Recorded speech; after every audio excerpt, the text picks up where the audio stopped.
Okay, everybody, how we doing today? Welcome, everyone. This is Digital Newsroom, Monday, June 15th. Yet another beautiful day. And there's some historic news today, you guys. So much changed overnight. Not overnight, but just yesterday. I mean, everything changed. So obviously, as we've all heard, we finally have the United States and Iran has reached a peace deal, which has very, very huge implications. And after such a long time of, oh, we're gonna get a deal signed, and then oh, we're not gonna get a deal signed, and oh, we're gonna get it signed, and then it falls out. It seems that we are finally here. So, without further ado, I'm gonna get through segment one here quickly. Go through some of the stories we'll be covering today, and then we'll get right into segment two, where I'll go very in depth about everything that is happening over in the Middle East and everything that we have to do with that. So that being said, let's get into it. So obviously, headline number one: the Iran deal is done. The Strait is open. So Sunday evening, Trump posted on Truth Social announcing that the deal was complete, and the Pakistani Prime Minister confirmed it minutes later on X, and Iran's National Security Council also confirmed it. And the U.S. naval blockade has been lifted in the Strait of Hormuz, which has been closed for 107 days, is now opening. And the official signing ceremony is set for this Friday on June 19th in Switzerland, and Vice President Vance and Iran's Parliament Speaker Galibaf will sign this deal. And the markets immediately noticed. Oil went down 5%. Global stocks are surging. S&P 500 up 1.5% at open, and Tokyo is up 5.5%. But Israel says it is not bound by the Lebanon terms of the deal. Netanyahu told Trump directly, "This is the open wire we're going to watch. It is causing some major discourse." This is segment two. Like I said, we're going in very deep on this later. Headline number two: Missouri. So 12 died in a skydiving plane crash, and their families were actually there present.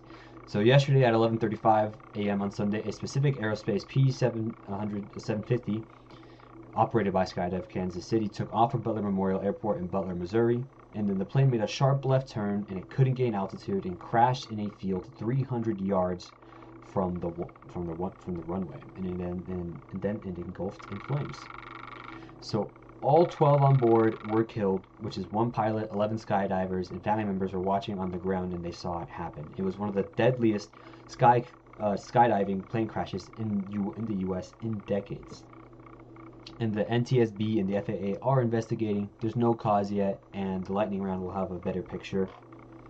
Headline number three for today: Fox Corporation has bought Roku for $22 billion. So this morning, the Fox Corporation and Roku announced a definitive acquisition agreement. Fox buying Roku for $160 per share, $22 billion in enterprise value. This deal is going to combine Fox News, Tubi, NFL, MLB, and FIFA broadcasting rights with Roku's platform, reaching over 100 million global streaming households. And this would make Fox the third largest U.S. TV player by share of viewing. And full thing in the lightning round. Headline number four: Trump's 3,600 stock trades in 3 months, and what the disclosures are showing. So a federal office of government ethics filing reveals that Donald Trump made 3,642 individual stock trades in the first quarter of 2026, which is totaling between 220 million and 750 million. And companies that he traded include NVIDIA, Palantir, which actually has a $1.3 billion Pentagon AI contract with his administration, Chevron, ExxonMobil, and other defense contractors.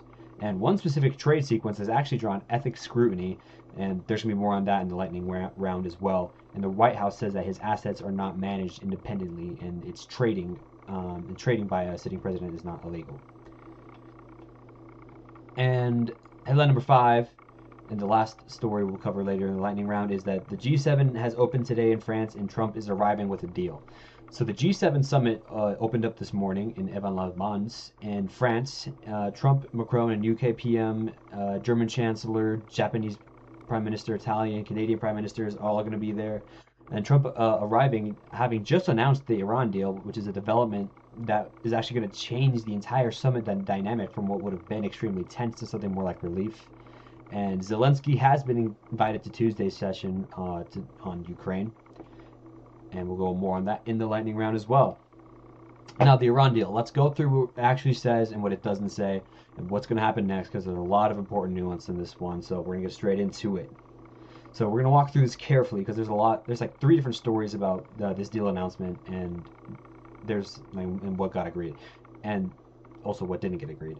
And Israel's also saying a lot of interesting things about this as well. So we're just going to get right into it. So, context first, obviously.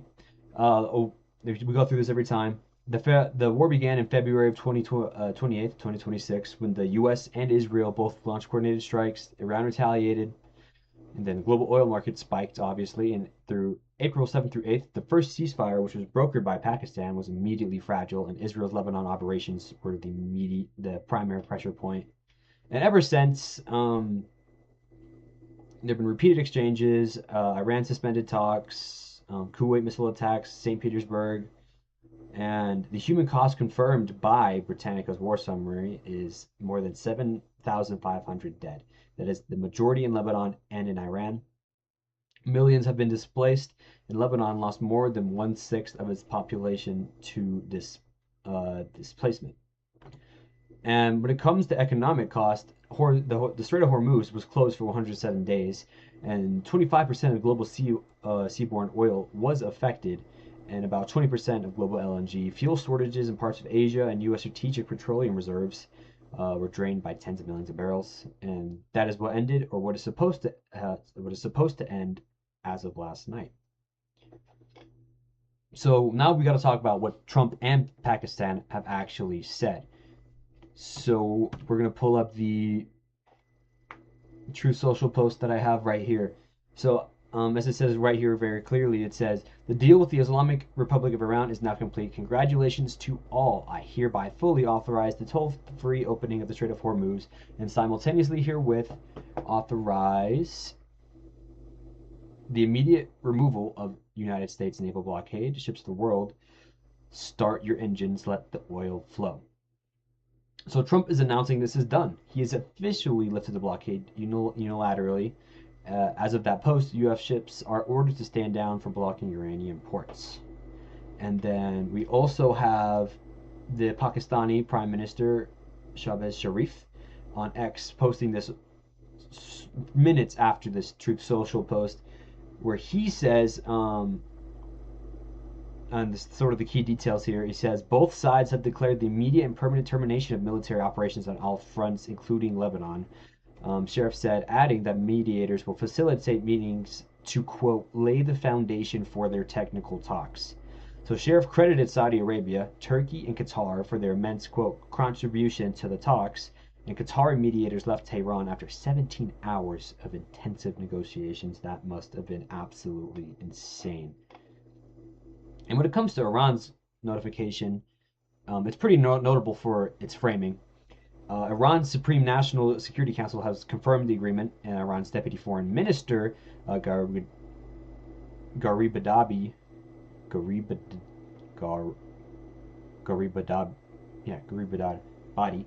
on state television, he said that the deal, quote, does not signify trust in the enemy and was drafted in an atmosphere of continued distrust. And Iran said that it will not begin implementing until the Friday signing. And the Iranian state TV banner said, quote, U.S. was forced to sign an agreement. So both sides confirm it, but read the framing. Trump called it a complete victory, and Iran called it something reached in, quote, continued distrust, and that the U.S. was forced to sign. You can't see my air quotes, but I'm doing air quotes. These were not the same deal in the minds of these two parties, which is almost exactly the same dynamic we've watched play out all year. So now we got to talk about what's actually in this deal. So, and these are some confirmed terms per Britannica, Axios, PBS, and CBS reporting. So we can also pull this up as well. I have the Britannica. I got Britannica right here. So we have a cessation of all hostilities. If we could find it.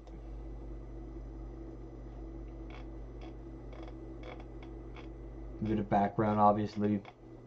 The negotiations were actually insane. This is pretty good stuff. Either way. So both sides are going to declare immediate and permanent end to military operations, and this explicitly covers Lebanon, which has been the core dispute for weeks.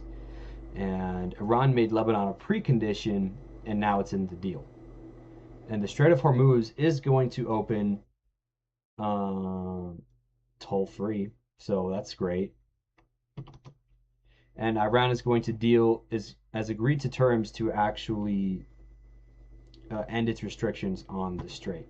So Iran's going to clear the mines it laid in the strait, and Trump confirmed the mine removal will happen after Friday's signing. So ships may transit freely, and the 138 ships per day that moved through before the war will begin resuming as of this morning. And ship traffic is still limited. Only 3 vessels have begun transit with tracking systems on since Thursday. And shipping companies will need confidence the deal holds before resuming full operations. And this is a very important detail to keep in mind, is that just because the Strait of Hormuz does open, it is reopened now, and that ships can come in and start coming in and out, the traffic is going to be building very slowly. So it might not even be weeks that's going to take to start seeing some things go back to normal. It's going to be months, especially with their gas prices back here in the United States. We might not see things come down for quite a long time. Not about quite a long time, but it's going to be months at least. So don't get your hopes up quite yet, unfortunately. And the U.S. naval blockade has been lifted immediately, and Trump authorized this in his Sunday post. CENTCOM is executing the withdrawal. And the sanctions relief is that the U.S. is going to issue sanction waivers allowing Iran to sell more of its oil, and some of the frozen Iranian assets are going to be released. Iranian media is going to report $12 billion in frozen assets released, not independently, but confirmed in official statements. And in the nuclear program that are in the 60 days to follow, so Iran sets a 60-day timeline for negotiations on Iran's nuclear program, and Iran reaffirmed its commitment to the Nuclear Non-Proliferation Treaty, but this is a reaffirmation and not a concession. Iran was already signing an NPT signatory. So the nuclear question is that the core issue is that Trump said that the nuclear issue was going to be central to any deal, but it's going to be deferred for the next 60 days. And if we pull up the Axios reporting here, they're going to note that if sides fail to reach resolution, the timeline cannot be extended. So what's not in the deal? No signed agreement on Iran's nuclear program, no definition about how much enriched uranium Iran must surrender, and there's no established mechanism for verification or inspections. There is no resolution of the Lebanon situation beyond a declared ceasefire. And that's all that's confirmed in versus what's reported but not verified. And the $12 billion figure is coming from Iranian media, and so you just have to take that with a grain of salt. And the nuclear 60-day framework is confirmed across multiple sources. And once again, those sources are always in the link in the description. And now we have to talk about our problem, or I guess the Israel problem. They're acting on a bit of a live wire. And here I have the Washington Times coverage on some of these, because Israel is still going hard on Lebanon on these attacks. So as we see here, Israel refuses to pull back in Lebanon despite the U.S. and Iran deal. And now this is the part that's still unresolved, and it matters enormously, because if Iran made Lebanon a condition for this deal, and Israel just said it doesn't even consider itself bound by Lebanon terms. So Netanyahu's communication to Trump per Ynet and CBS is that Netanyahu told Trump directly on Sunday that Israel will, quote, not pull its troops from Lebanon and does not consider itself obligated to comply with the Lebanon-related parts of the deal.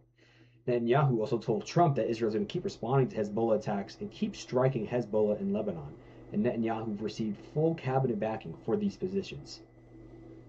And I wonder, I'm pretty sure they mentioned in, oh yeah, Israel Katz, defense minister, wrote in a statement that he and Prime Minister Benjamin Netanyahu were opposed to withdrawing Israeli forces in Lebanon, insisting that much of the country's south would be demolished. And he also said directly in a quote, the Israeli defense minister, Katz, he said in a statement this morning that, quote, if Iran attacks Israel due to events in Lebanon, we will strike it with full force. So Israel is saying that we're going to keep fighting Hezbollah in Lebanon, and if Iran retaliates for that, we'll hit Iran again. They're describing a scenario in which Iran could be drawn back into the conflict within days of this deal being announced. And their right-leaning finance minister, Smotrich, he actually called the deal bad for Israel and the entire free world, and said that Israel will not be bound by these terms. So Israel is fighting very hard against this. And what Iran is saying about this, about what Iran actually said about Lebanon in this new deal, is that Iran's condition was always explicit. The deal will cover all fronts, including Lebanon, and Sharif's statement confirmed that Lebanon is included. Hezbollah fired drones into northern Israel on Sunday, hours before the deal was announced. Israel responded with an airstrike on Beirut's Daya district also on Sunday. So if we're looking at the math here, Iran agreed to a deal that includes a Lebanon ceasefire, and Israel says it isn't bound by the Lebanon ceasefire. If Israel strikes Hezbollah in Lebanon today or tomorrow, which is going to be likely, Iran has explicitly stated that it's going to violate the deal. Iran said it's not going to implement it until Friday's signing, and if Israel strikes before Friday and Iran walks away, the deal is going to collapse before it's even signed. And this is the most important thing to watch today and this week. The deal is real, and this blockade is lifted. But the fragility is built in. It is the exact same fragility that has unraveled every prior agreement since April. And look at the markets and what happened overnight. We see that the stocks have actually rallied here. So if I just pull up here,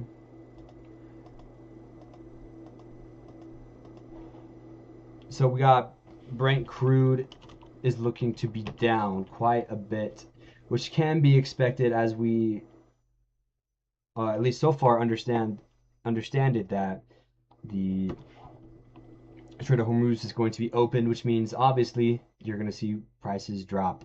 So right now we are looking at $83.12 down, $4.21 down 4.83%. Now, of course, we aren't quite back yet to these pre-war levels that we saw. So right now I'm hovering over February of 2026. Earlier this year, we see barrels around $60, 67, around the 70 area, and then right around here we enter the Iran conflict, and then it starts to spike at 70, and then we get really deep into it, 72, and then boom, we jump up to 80, and then boom, we jump up to 90, then all the way up until a high of $118 a barrel. And now today we are at 83.11. And if you take a look at this, we see that in between here, where I have right here and right here where the conflict is ended, we see that there are two lows during the conflict. So it once reached a low of 87.80, and then it also reached a low of 90.38. And since then, we have hit a low yesterday, obviously, when the deal was announced, and then today, especially since the markets are open on weekdays, since they are open on weekends, that we have actually now hit a new low since the conflict started of 83.11. So hopefully we can expect to see these prices continue to fall, because that is overall good. We can also just take a look at the WTI crude oil futures, because these are this is the US benchmark oil future, and we see that this is actually down 80.47. So it's down about $4.41, down 5.20%. And we can see the same similar pattern with lows repeating itself. So we enter the conflict, we hit a low, 83, hit a low, 90. Then obviously there's two highs in between, and then we hit this massive high over here, 112, another low, 83, and we don't really come back to that high of 112, and then we hit another low of 87, and then the lowest since this first high of $90.90 a barrel. We now see that we are here at $80.47, so this is good news. And we're also looking at wholesale gasoline is down 4%. Heating oil, which is a jet fuel proxy, and is down 3%. Natural gas is going to be down 3%. The Nikkei is down 5.5% to, it's up 5.5% to 69,317, which is another record high. The Seoul Kospi is up 5.6%, and the S&P 500 is 1.6% up at open, and the Dow is up 600 points, and the Nasdaq is up 2.5%, and the Europe Stoxx 600 is at a fresh record high. And and the ING analyst note is going to be worth to keep in mind here. So financial markets are once again excited about a potential Middle East peace deal that is the possible resumption of energy flows out of the Gulf, and whether that's going to deliver lower energy prices is going to be highly questionable, is what they added. And what is clear, however, is that the inflation genie is out of the bottle, and very few central banks can look through this inflation shock. So markets are pricing in reliefs, but analysts are they're going to be already ready to warn that even if the strait opens, oil may not even fall all the way back to pre-war levels immediately. Like I also said previously, shipping companies and insurers need confidence the deal holds from resuming full volume. And the May Consumer Price Index for inflation was 4.2% for all items, and that doesn't reverse overnight. And that will cover our in-depth coverage with this new deal in Iran.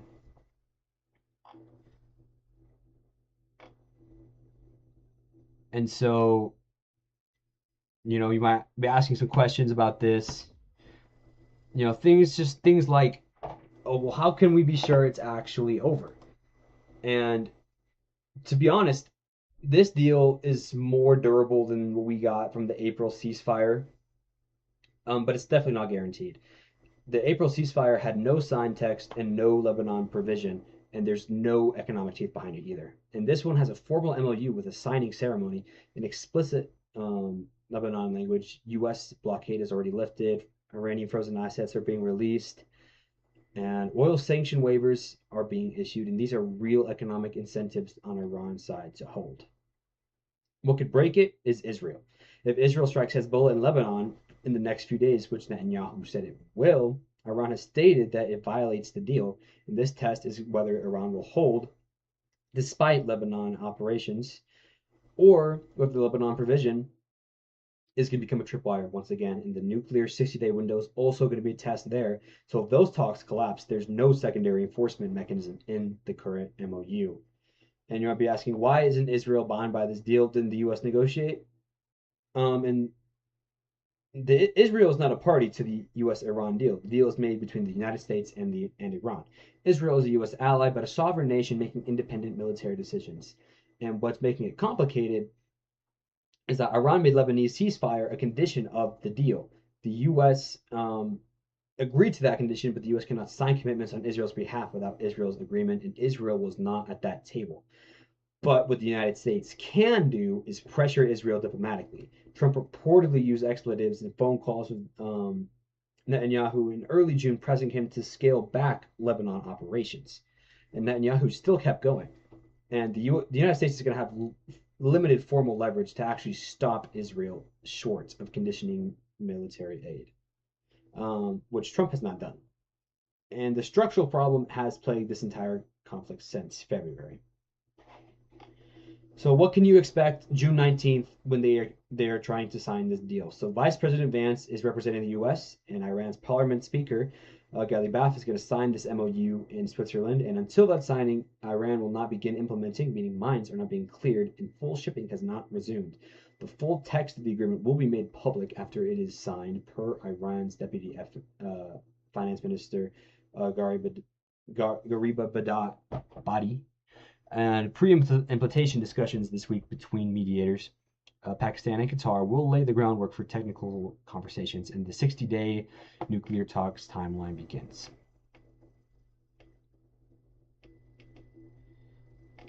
And what does this mean for gas prices, and when will the U.S. feel it?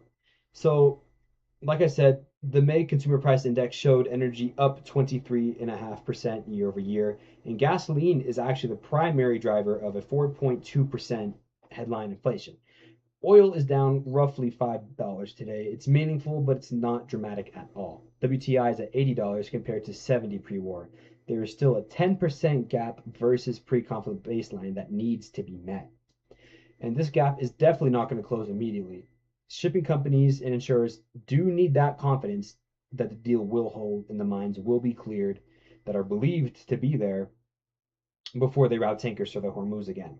And the rough timeline for U.S. consumers, so if the deal is going to hold through this January, the June 12th, June 19th signing, and mine clearances are going to begin, gasoline futures should fall farther, and that's going to take typically 2 to 3 weeks to show up at the pump. And if the deal holds through July, you can see meaningful relief by midsummer. And if Israel Hezbollah fighting triggers an Iranian walkout, prices are going to reverse immediately. So the bottom line is that this is real potential relief, but it's not a guaranteed relief.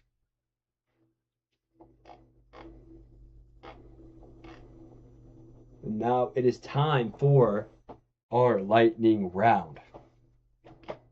So as we previously discussed, a Missouri skydiving crash. 12 died over in Missouri. So Sunday yesterday at 11:35, a Pacific Aerospace P750, operated by a Skydive Kansas City, just a skydive company, departed the Butler Memorial Airport in Butler, Missouri, approximately 65 miles south of Kansas City. And shortly after takeoff, the plane was unable to gain altitude and it made a sharp left turn and crashed into a field approximately 300 yards from the runway. And then the plane immediately became engulfed in flames. And then all 12 on board were killed. 1 pilot, 11 skydivers, no survivors.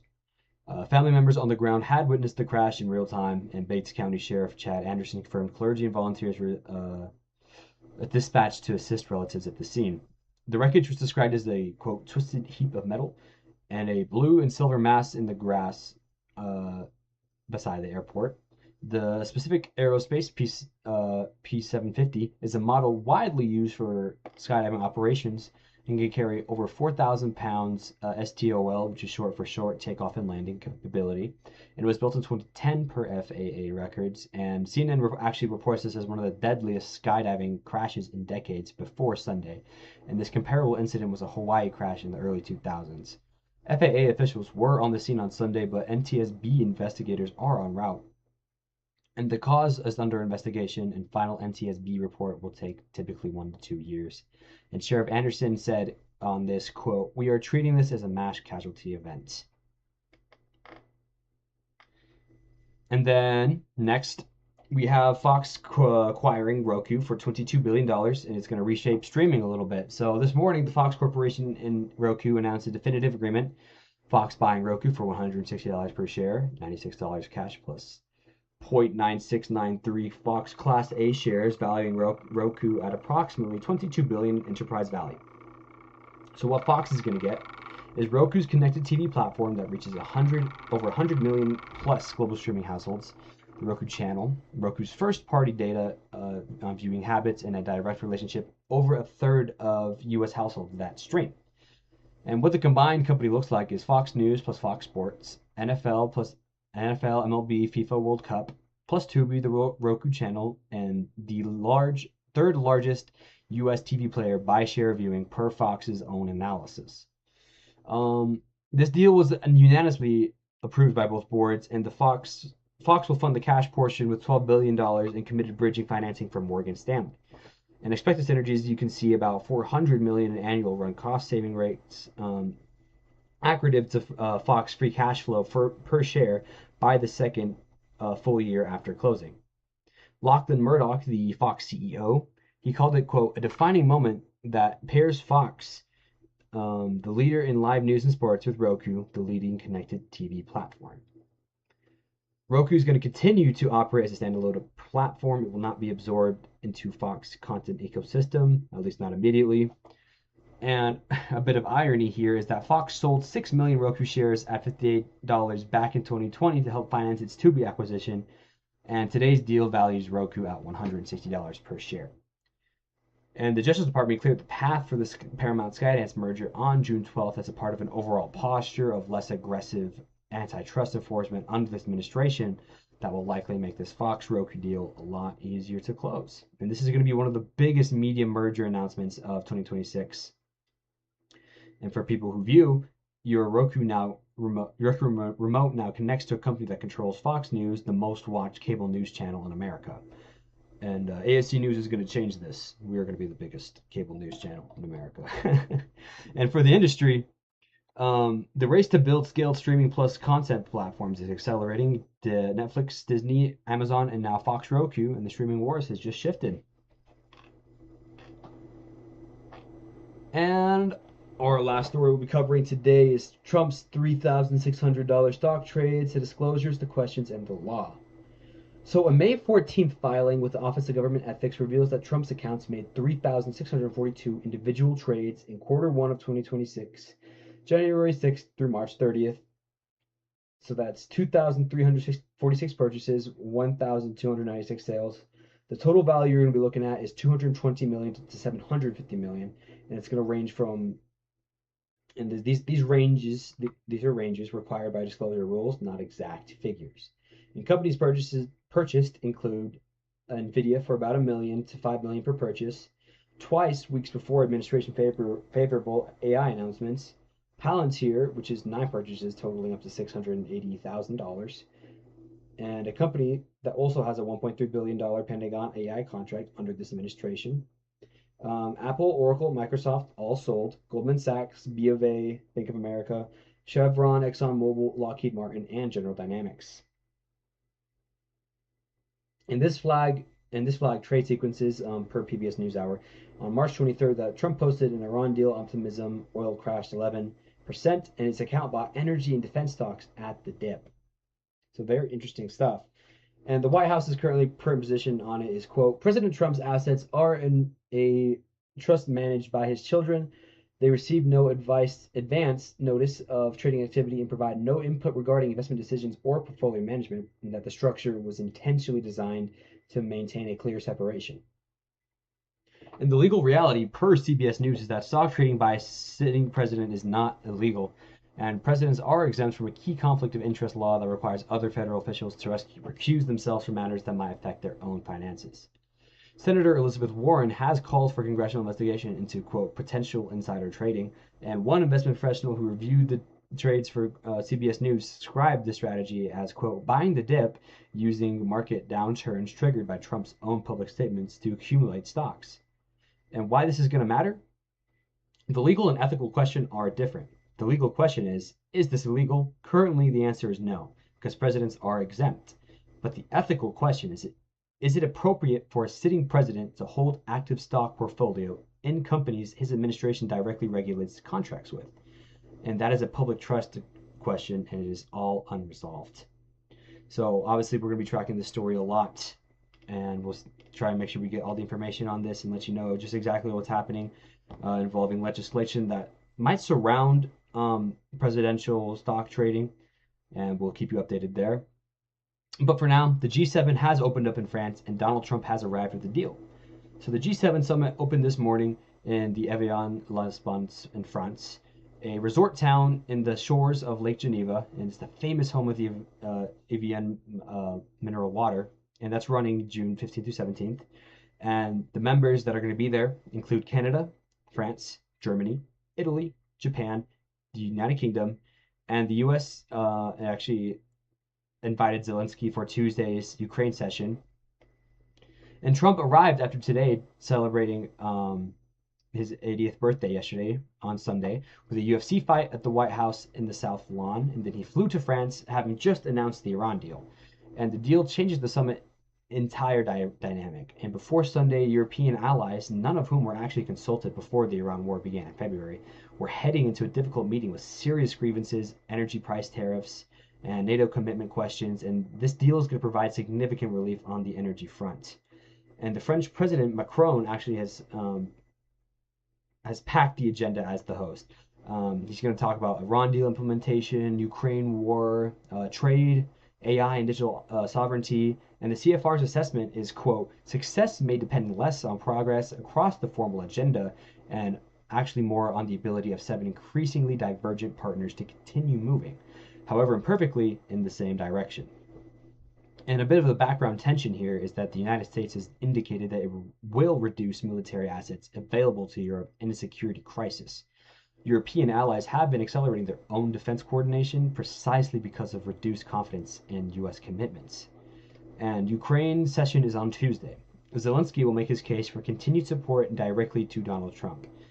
The Ukraine war has largely slipped down the White House list of top priorities per AP coverage, and Iran has been dominating the agenda here. And why this is going to matter for you?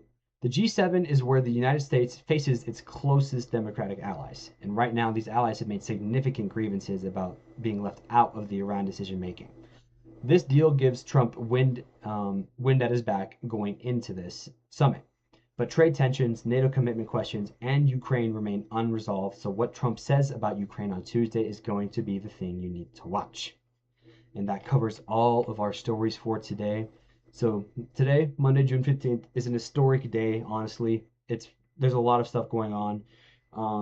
And just to be straight, the Strait of Hormuz has been closed or restricted for 107 days and oil was above $100.